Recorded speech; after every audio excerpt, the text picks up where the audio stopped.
Hello, good evening everyone.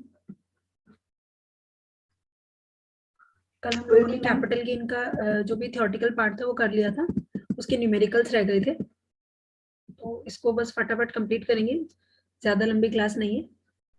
देखिए illustration, ये just जहाँ पे हमने एग्जाम्पशंस पढ़ी थी, capital gain deposit account scheme पढ़ा था, उसके जस्ट नीचे से ही हम लोग स्टार्ट कर रहे हैं। देखिए मिस्टर मनोहर जो है वो एक सैलरीड एम्प्लॉय है। उन्होंने एक रेजिडेंशियल हाउस परचेज किया था, कब? अप्रैल 2013 में। फिर इन्होंने इसको सेल कर दिया 25 अप्रैल 2017 में। कितने रुपए में बेचा? 24 लाख में। तो उससे जो कैपिटल गेन अराइज हुआ, आपको कैलकुलेशन करने के लिए नहीं बोला है, आपको बोला है सिर्फ कि जो कैपिटल गेन अराइज हुआ है 2 लाख रुपए का, इसको वो कैसे बचा सकते हैं। अभी हमने ऊपर एग्जाम्पशंस पढ़ी थी ना, सेक्शन 54, 54F, EC। तो ऐसे ही वो पूछ रहे हैं कि सेक्शन 54 में अगर इनको एग्जाम्पशन लेनी है तो उसके लिए मैक्सिमम कितने ड्यूरेशन में इनको इस पैसे को इन्वेस्ट कर देना है। ठीक है, देखिए सबसे पहले तो सेक्शन 54 था क्या, एक बार देख लेते हैं।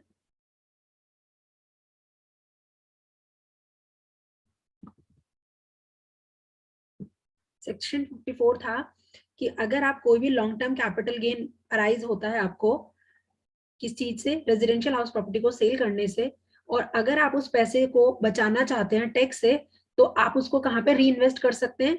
एक रेजिडेंशियल हाउस प्रॉपर्टी इंडिया में परचेज करके आप उस टैक्स को बचा सकते हैं। तो अब इसमें क्या होता है कि आप ये परचेज भी कर सकते हैं हाउस, या फिर कंस्ट्रक्शन भी करवा सकते हैं। तो वो आपसे टाइम लिमिट पूछ रहे हैं कि मैक्सिमम कितने टाइम में उनको ये जो अमाउंट है उसको डिपॉजिट कर देना है। देखिए यहाँ पर लिखा है within a period of 1 year before और 2 years after the date of transfer of old house. कि या तो जो भी आपकी डेट है, कौन सी डेट थी, 25 अप्रैल 2017 है शायद, जब हमने बेचा है उसको। तो 2017 से या तो एक साल पहले 2016 में वो कर सकते हैं, या फिर 2017 ही हो गया, 18 और 2019 तक। तो उनके पास कितना टाइम है? 2016 से लेके और 2019 तक वो क्या कर सकते हैं, इस पैसे से एक नया घर खरीद सकते हैं। और अगर उससे और फिर भी अगर इस ड्यूरेशन में भी वो बाय चांस कंस्ट्रक्शन कंप्लीट नहीं हो पाता या आपको कोई बेटर घर नहीं मिलता, तो फिर आप क्या कर सकते हैं, उसके बाद भी अगर आप टैक्स से बचना चाहते हैं, तो मैंने आपको बताया था एक कैपिटल गेन डिपॉजिट स्कीम होता है, आप उसमें इस पैसे को डिपॉजिट करा सकते हैं for maximum I think 2 to 3 years। तो उसमें आप इस वाले इलस्ट्रेशन में सिर्फ यही पूछा है, ये है यहाँ पे देखिए, इस अकाउंट की लिमिट जो है वो 2 से 3 years है। और जो आपकी सेक्शन 54 में जो इन्वेस्टमेंट की जो लिमिट है वो कितनी है आपकी, या तो एक साल पहले, मतलब एक साल पहले से लेके, ये आपकी कट ऑफ डेट है, इस डेट से एक साल पहले या फिर इस डेट से 2 साल बाद तक आप इस इन्वेस्टमेंट को कर सकते हैं। देखिए he has to purchase another house within a period of 2 years from 25 April of 2017, कि 25 अप्रैल 2017 से 2 साल बाद तक वो उसको परचेज कर सकता है, जो दूसरा घर जो उसको री इन्वेस्टमेंट करनी है टैक्स से बचने के लिए। और अगर कंस्ट्रक्शन की बात है, देखिए परचेज के केस में 2 साल की लिमिट है, कंस्ट्रक्शन के केस में आपको 3 साल लगते हैं, मतलब 3 साल मिलते हैं आपको कि आप 3 साल तक इन्वेस्टमेंट कर सकते हैं।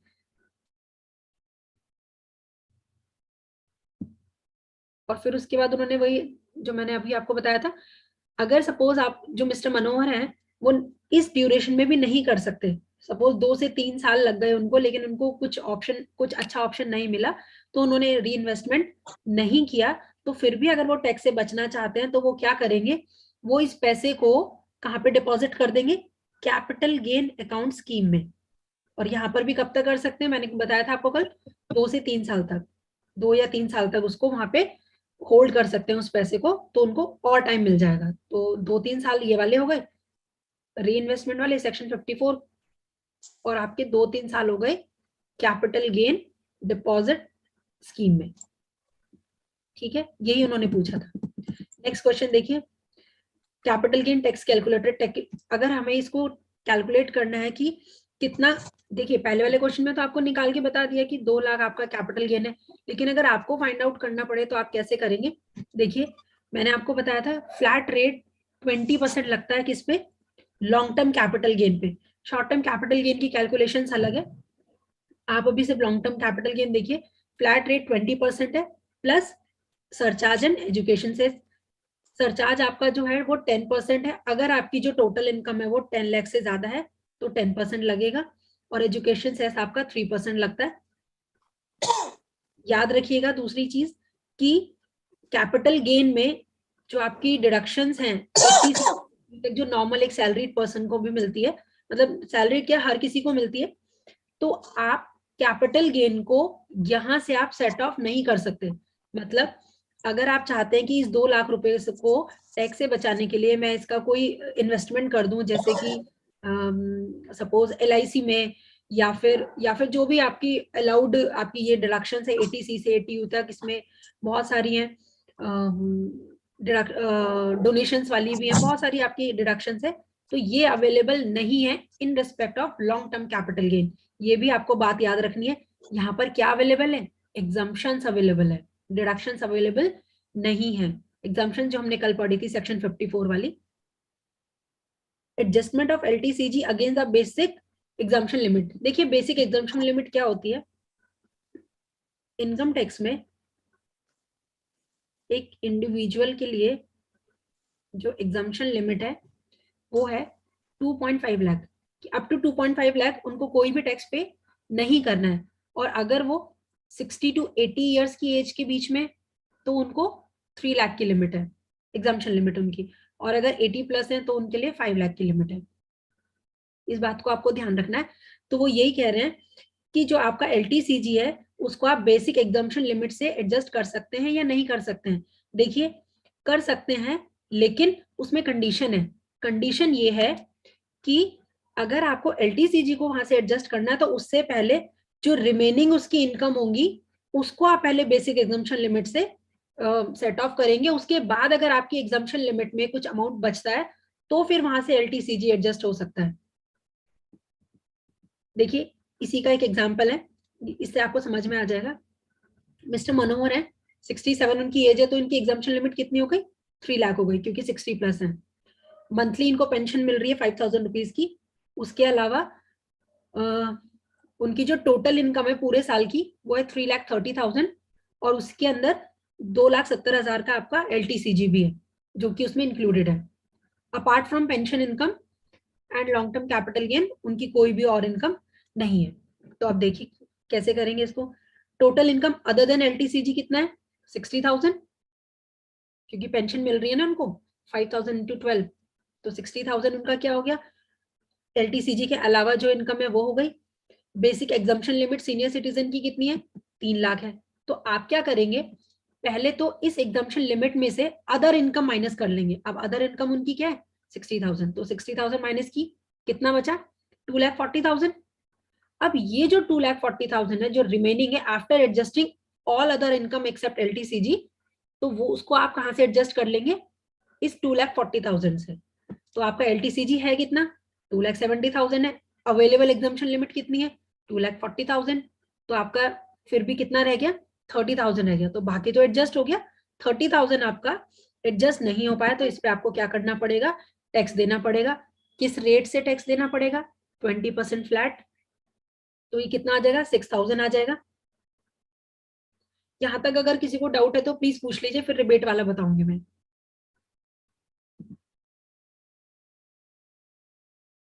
किसी को कोई डाउट है 30,000 कैसे आया?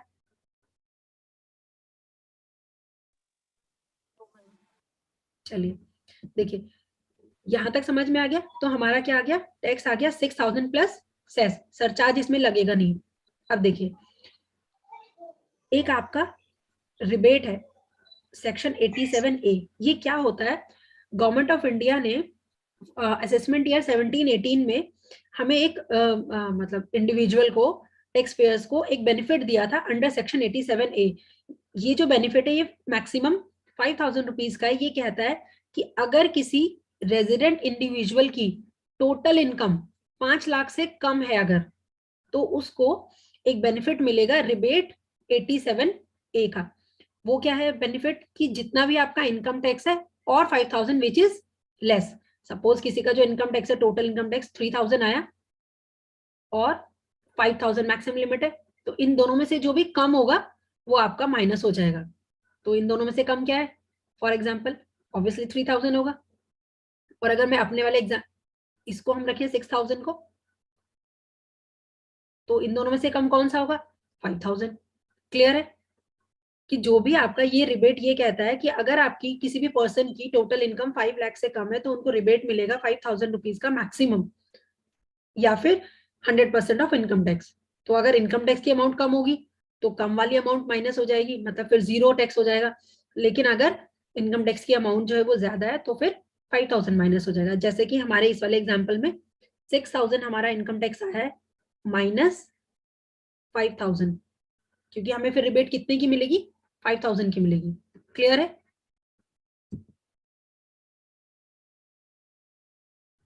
फिर उसके बाद यहां तक क्लियर है ना? ये वाला जो रिबेट था ये था फॉर असेसमेंट ईयर 17-18।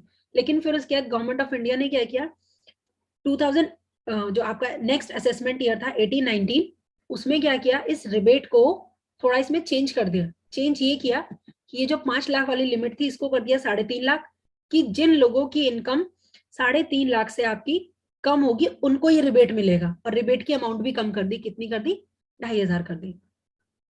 ठीक है, लेकिन क्योंकि ये फॉर द असेसमेंट ऑफ 18-19 के लिए, हमारे क्वेश्चन में कौन सा ईयर है, 16-17 है, तो इसका जो असेसमेंट ईयर है वो 17-18 होगा। दैट मीन्स हमारे केस में ये 5 लाख वाला एप्लीकेबल होगा। बता इसलिए दिए दोनों इसमें कि आपको पता होना चाहिए कि इस समय पे ये वाला है। किसी को डाउट है रिबेट में? मैम जी पूछिए। सीनियर सिटीजन की इनकम 3,30,000 बताइए ऊपर, जी और ये जो LTCG है इसमें से भी अगर डिडक्ट करे 240 तो 20,000 वैसे आते, 30,000 आते हैं, तो जी टैक्स जो है वो 60,000 पे लगेगा ना मैम? देखिए, हमारी जो इसकी इनकम है 3,30,000, वो सिर्फ आपको LTCG का बता रहे हैं इसमें ना, मतलब ये कंप्लीट क्वेश्चन अच्छा अच्छा नहीं है। अच्छा, ठीक जी है ठीक है। फिर भी मैं बता देती हूँ। देखिए 3,30,000 इनकी टोटल इनकम है इंक्लूडिंग पेंशन और LTCG। तो पेंशन कितना है, 60,000, और आपका ये कितना बचेगा, 270। हाँ हाँ 270 बचेगा ना? तो आपका 270 कितना है, ये आपका कैपिटल गेन है, उसी को हमने एडजस्ट कर लिया। ठीक है मैम। मैम किसी मेरा को, एक सवाल है। जी पूछिए पूछिए। मैम असेसमेंट ईयर और फाइनेंशियल ईयर में थोड़ा डिफरेंस, सा कंफ्यूजन। हाँ जी मैं बताती हूँ सर, एक सेकंड दीजिए। देखिए सर, 3 होते हैं हमारे ना, एक होता है प्रीवियस ईयर, एक होता है असेसमेंट ईयर, और एक होता है फाइनेंशियल ईयर। एक चीज याद रखिए, ये प्रीवियस ईयर और असेसमेंट ईयर का जो कॉन्सेप्ट है ये आपका सिर्फ इनकम टैक्स में होता है। वहीं पर ही आप इसको देखेंगे, जहां पे भी आप इनकम टैक्स का कोई पॉइंट पढ़ेंगे वहां पे ये दोनों चीजें आती हैं। फाइनेंशियल ईयर, कोई भी ईयर जो कि 1 अप्रैल से शुरू होकर 31 मार्च को खत्म हो रहा है, दैट इज फाइनेंशियल ईयर।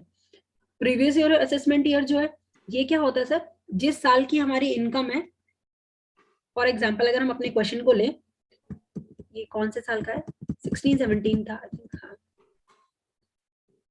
तो इन जो हम लोग कैलकुलेशन कर रहे हैं वो 2016-17 की कर रहे हैं। तो जिस साल की हम कैलकुलेशन कर रहे होते हैं, या जिस चीज का हम जो भी इनकम टैक्स कैलकुलेट कर रहे होते हैं, जिस ईयर का हम कर रहे होते हैं उसको प्रीवियस ईयर बोलते हैं। और उससे जस्ट नेक्स्ट ईयर जो होता है वो असेसमेंट ईयर होता है। असेसमेंट ईयर वो ईयर होता है जिसके अंदर हम कैलकुलेशन कर रहे हैं। क्योंकि देखिए जब 31 मार्च खत्म हो जाएगा उसके बाद क्या होगा, नेक्स्ट फाइनेंशियल स्टार्ट हो जाएगा 1 अप्रैल से। तो ये वाला जो ईयर है फर्स्ट फाइनेंशियल ईयर 16-17 ये खत्म हुआ, तो इस पूरे 1 अप्रैल से लेके 31 मार्च तक आपने जितना भी पैसा कमाया उस सब की जो कैलकुलेशन होगी वो फिर नेक्स्ट फाइनेंशियल ईयर में होगी। तो ये वाला जो फाइनेंशियल ईयर है जिसकी वो इनकम है, जिस ईयर से वो इनकम रिलेटेड है, सपोज 1 अप्रैल 2016 से लेके 31 मार्च 2017, तो ये वाला जो फाइनेंशियल ईयर है जिसकी कैलकुलेशन हम कर रहे हैं, जिसमें उसने ये पैसा कमाया है, LTCG कमाया है, सैलरी कमाई है, पेंशन कमाई है, वो उसको कहते हैं प्रीवियस ईयर। और उससे जो नेक्स्ट ईयर होता है, जिस ईयर में आप कैलकुलेशन करते हैं, उसको बोलते हैं असेसमेंट ईयर। ठीक है, ठीक है मैम। ये आपका हो जाएगा 17-18। और रही बात फाइनेंशियल ईयर की, फाइनेंशियल ईयर प्रीवियस ईयर भी एक फाइनेंशियल ईयर होता है, असेसमेंट ईयर भी एक फाइनेंशियल ईयर होता है। फाइनेंशियल ईयर इज नॉर्मल, कोई भी ईयर जो 1 अप्रैल से 31 मार्च तक है उसको फाइनेंशियल ईयर बोलते हैं। और प्रीवियस और असेसमेंट ईयर, प्रीवियस ईयर जिस ईयर की इनकम है, असेसमेंट ईयर जिस ईयर में आप कैलकुलेशन कर रहे हैं, जस्ट नेक्स्ट होता है इससे। ठीक है, रिबेट में किसी को कंफ्यूजन है? रिबेट पहले 5,000 का मिलता था, अब 2,500 का हो गया, लेकिन हमारा जो क्वेश्चन है क्योंकि वो प्रीवियस ईयर 2016-17 का है, तो इसकी जो कैलकुलेशन है वो जस्ट नेक्स्ट ईयर में होगी। असेसमेंट ईयर 17-18 में होगी, तो रूल्स आपके 17-18 वाले लगेंगे। तो 17-18 में जो रिबेट थी वो 5,000 थी, अब भले ही कम हो गई है, लेकिन उस साल जिस साल का ये है तो उस साल में 5,000 थी, इसलिए हमने 5,000 लिया इस क्वेश्चन में। ठीक है,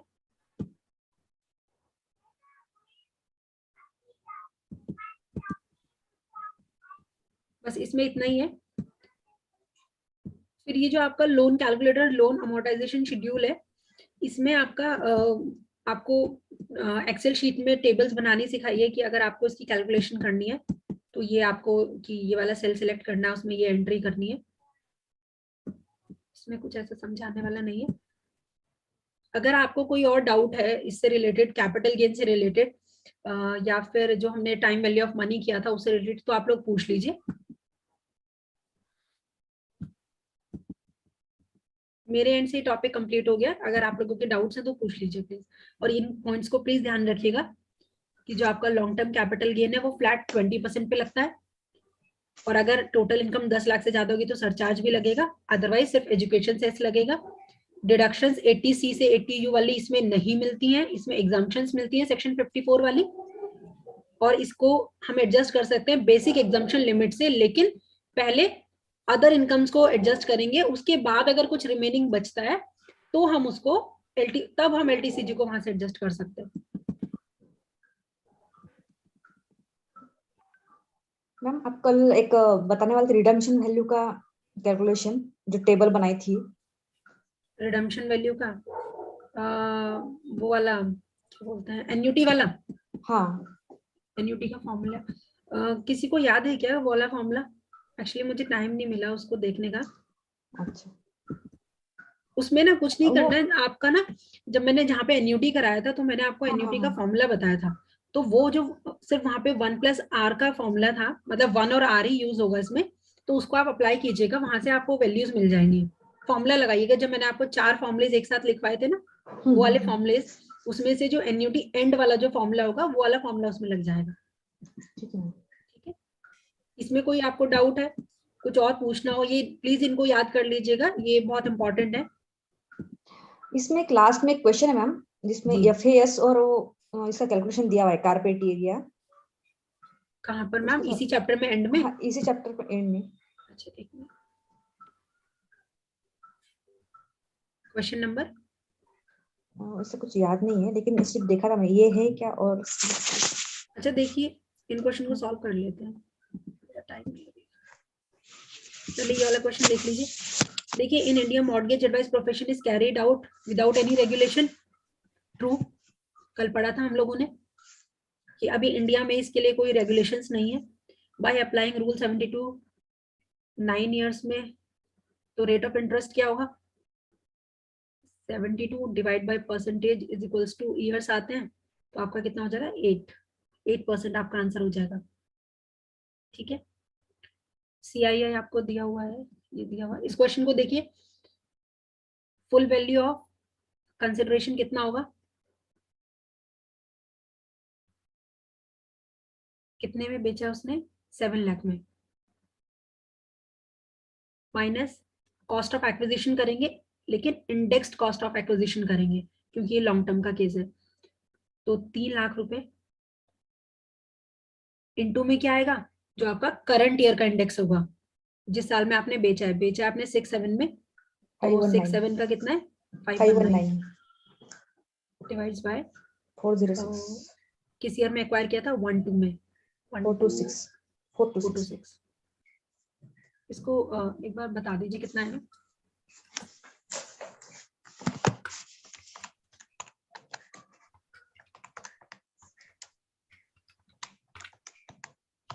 365,492 point something. 365,492 फिर उसके बाद पॉइंट में 95 लिख लीजिए, इसको माइनस करेंगे 7 लाख से तो आपको मिलेगा 334507.04। ठीक है, और कुछ है इसमें, कोई एक्सपेंसेस वगैरह नहीं दिए हैं, तो हमारा ये क्या हो जाएगा, ये जो वैल्यू आई है ये हमारी हो जाएगी लॉन्ग टर्म कैपिटल गेन। और कोई हमें इन्फॉर्मेशन भी नहीं दी है कि इसने कहाँ पर इसको इन्वेस्ट किया है, ये सब उन्होंने नॉर्मल आपको LTCG पूछा है आपसे सर। ठीक है, तो समझ पा रहे हैं कि ये फॉर्मूला कैसे अप्लाई होगा इंडेक्सेशन वाला, आपको हमेशा ये वाली वैल्यूज गिवन होंगी, क्योंकि ये आप फाइंड आउट नहीं कर सकते खुद से।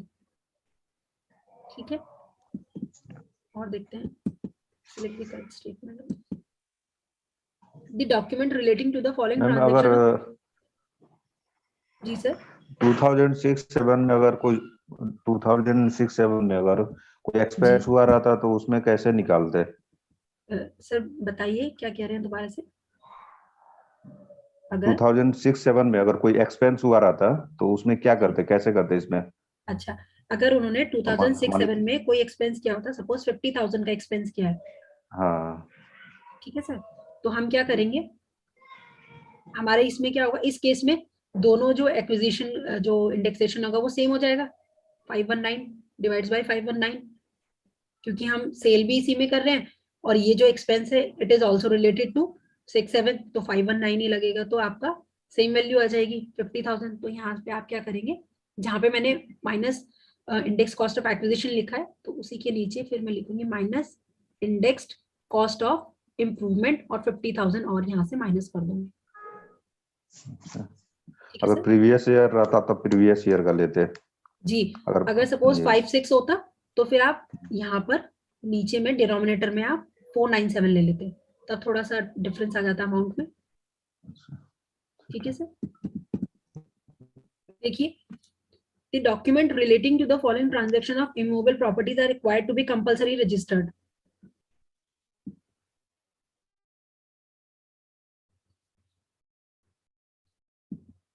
ये क्वेश्चंस आप लोगों ने ट्राई किए थे? चलिए कोई नहीं, देखिए कौन कौन सी ट्रांजैक्शंस हैं इमूवेबल प्रॉपर्टीज की जिनका कंपलसरी रजिस्ट्रेशन होना चाहिए। फर्स्ट है आपका गिफ्ट,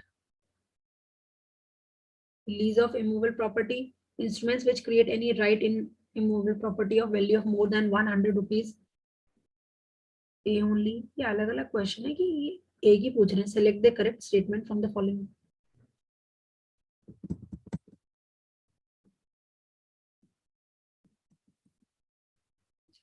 अलग अलग, ठीक है, देखिए ये आई थिंक कैपिटल गेन वाला क्वेश्चन है, जिसमें मैंने आपको बताया था ना कि आप रजिस्टर मतलब गिफ्ट डीड भी कर सकते हैं, विल कर सकते हैं, वो सब। तो उन्होंने कहा है कि अगर देखिए कैपिटल गेन लगेगा ही तभी जब वो आपके रजिस्टर्ड होंगे, क्योंकि देखिए अगर रजिस्टर्ड नहीं होगा तो फिर तो ब्लैक में हो जाएगा ना सब कुछ। तो इसीलिए इसमें जो जो रजिस्ट्रेशन है वो सबका ही होगा। गिफ्ट अगर आप गिफ्ट कर रहे हैं तो भी, क्योंकि अगर आप उसको रजिस्टर्ड नहीं करेंगे तो पता नहीं चलेगा गिफ्ट है, तो फिर वो जिस पर्सन को वो गिफ्ट मिल रहा है उसको उस पर टैक्स देना पड़ेगा। इसमें ऑल ऑफ द अबव आ जाएगा। ये क्वेश्चन ठीक है, तो आप लोग इनको ट्राई कर लीजिए।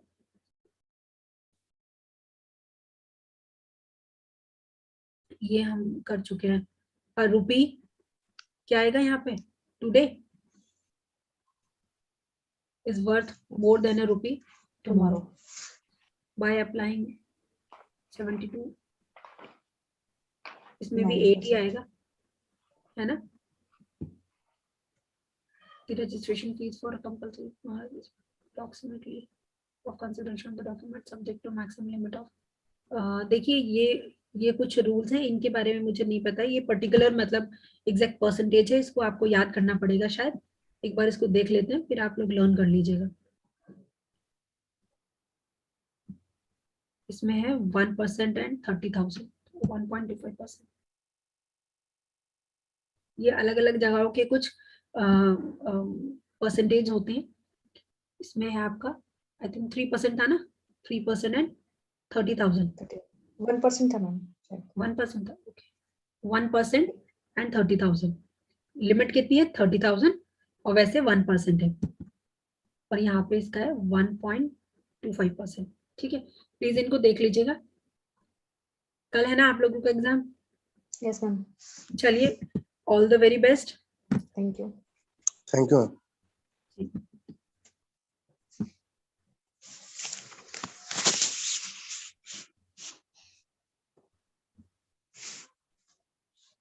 चलिए क्लास एंड कर लेते हैं। Thank you. ओके।